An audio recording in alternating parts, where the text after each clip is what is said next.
ГСП онлайн. Городские новости сейчас.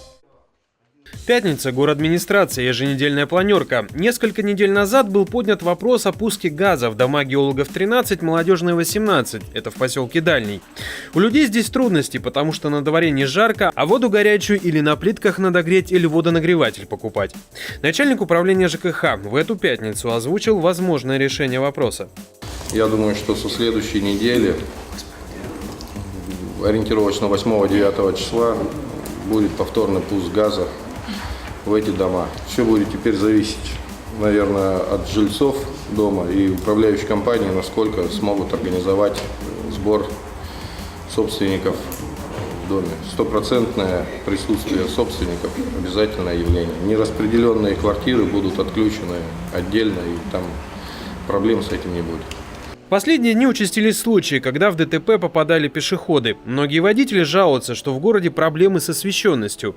То есть в темное время, да при плохой погоде, и если сам человек одет в темное плюс невнимателен на дороге, то риск не увидеть его и сбить крайне высок. В связи с этим на планерке прозвучал вопрос, будет ли улучшено освещение в городе. Мэрия ответила, что на сегодня в Ухте ведется аукцион для заключения энергосервисного контракта. Прием заявок заканчивается в 10-х числах ноября, а сам контракт может быть подписан в конце этого месяца, если найдется желающий его исполнить. В рамках этого договора лампы уличного освещения планируется заменить на светодиодные. Мы первые в республике, которые весь город хотим, то есть светодиодное освещение во всем городе.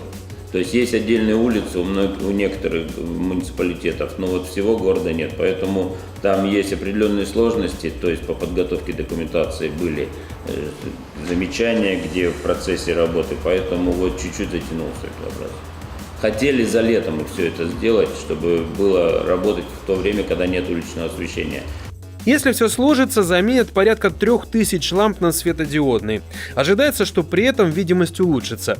Отдельный вопрос – подсветка пешеходных переходов. Управление ЖКХ проинформировало, до 1 октября была сделана ревизия пешеходных переходов. Однако ожидать скорой установки индивидуальной подсветки над пешеходными переходами пока не приходится.